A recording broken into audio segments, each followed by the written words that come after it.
You're newly engaged and dreaming of a destination wedding in Mexico. But when do you book the resort? And when do you send the invites? Is 10 months out too late? Are we already behind? If your head's spinning, don't worry. This is your ultimate wedding planning timeline. It's mapped out month by month, whether you've got 18 months or just 6.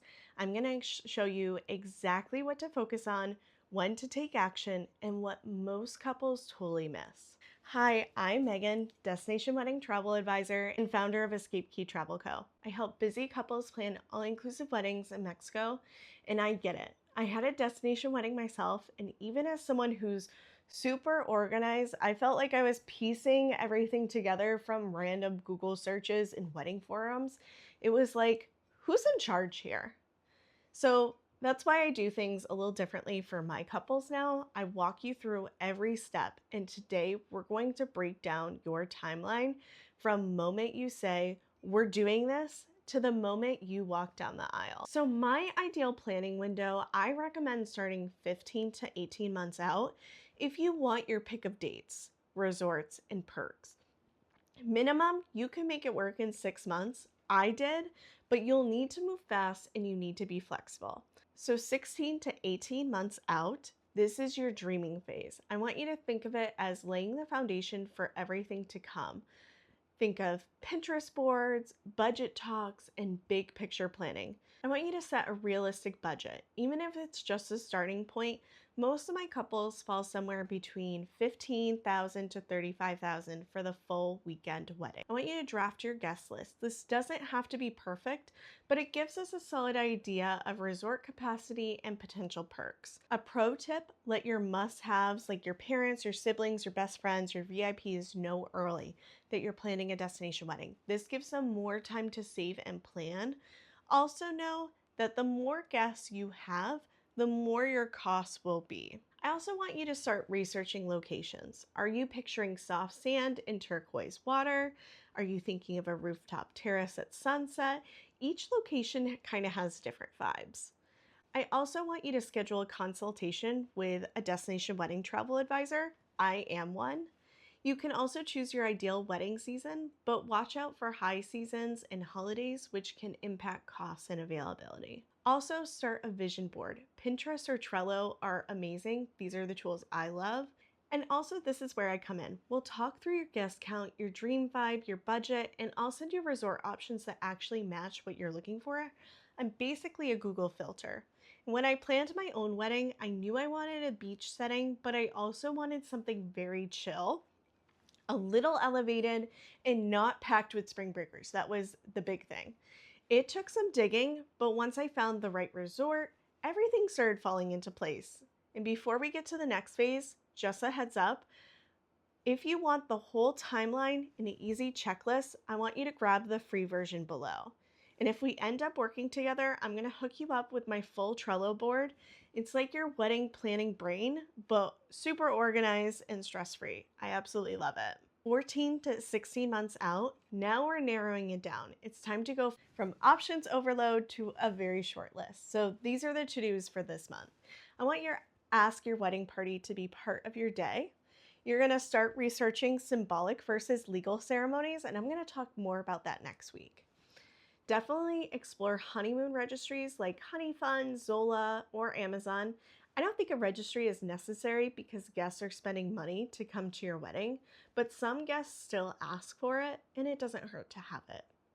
I also want to narrow down your top 2 to 3 resort picks to your final pick. We'll go over your options filtered specifically for you based on budget, vibe, and guest logistics. So you're not spending 6 hours comparing all-inclusive packages with fine print you shouldn't have to decode. I had one couple who swore they wanted Cabo until we chatted and I showed them Riviera Maya. And once they saw what was possible within their budget, plus direct flights for most of their guests, they completely shifted gears. They ended up with an ocean view sky terrace ceremony and a cocktail hour on a rooftop bar that was pure magic. Sometimes you just find those hidden gems. 12 to 14 months out, this is decision point. It's go time. So you lock in your wedding date and you secure a room block for guests. You're going to launch your wedding website, and I usually design and create them for every couple who books with us. I also want you to consider a site visit to tour your resort. It's a great perk, and it gives you a chance to meet the wedding team. We usually schedule these 4 to 6 months out. I also want you to review vendor policies and ask about outside vendor fees. We're going to finalize your guest list. I want you to expect 60 to 70% of invited guests to attend and send out invitations. Just a quick myth bust, you don't need to wait months to invite guests. Once your room block and website are ready, get those invites out. Don't worry about save the dates. The sooner guests book, the easier your life gets, so do it. I always remind couples you're not just planning a wedding, you're also planning a travel for a group of people. So giving your guests time, and clear info, seriously, helps everyone feel more excited and way less overwhelmed. 10 to 12 months out, now you're building your wedding team and confirming key decisions. Choose your music, DJ, live band, or string trio, maybe even a mariachi.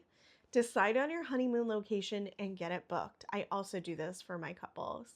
Decide if you want a wedding planner or outside vendor to help with decor. Book your photographer and videographer. This was super important to me.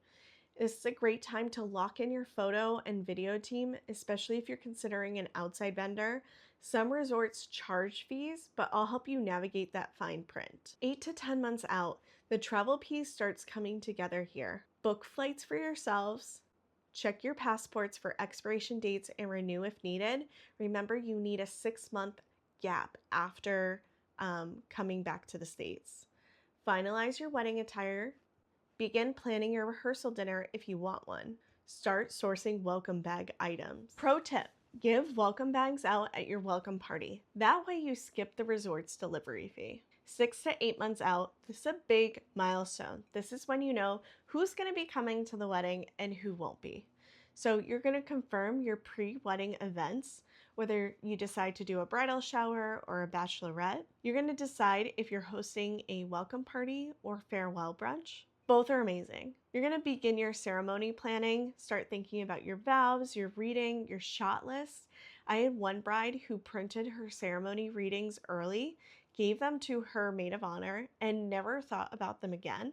And then on wedding day, no stress, tears, joy, and a very well-organized moment. That's the vibe we're going for, and that maid of honor was seriously amazing.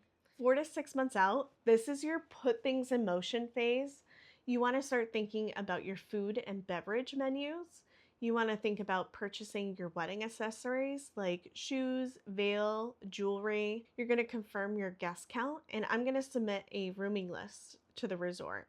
You also might want to plan any group excursions. I help coordinate these too. So think about a catamaran cruise or a cenote swim or a beach bonfire, whatever fits your wedding weekend vibe, and it's a little way to spoil your guests. 2 to 4 months out, we're refining the details and locking things in.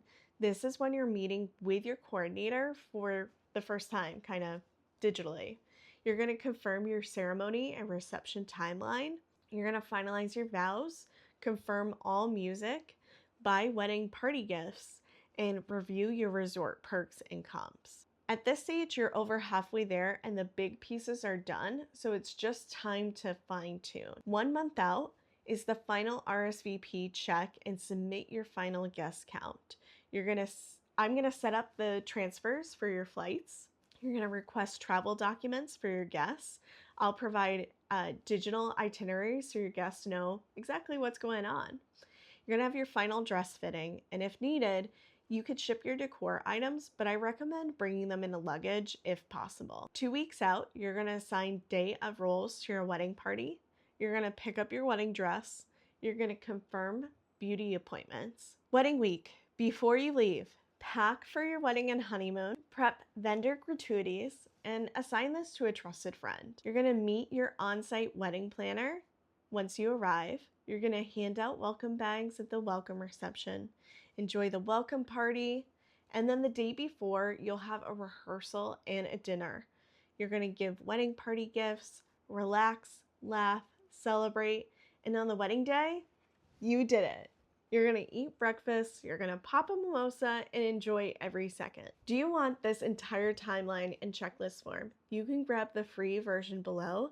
And when you book with me, I'll also share my full Trello board system that keeps every step organized because wedding planning shouldn't be chaotic. So now you've got the when, but let's talk about the how. Because there's one decision that will shape everything about your ceremony.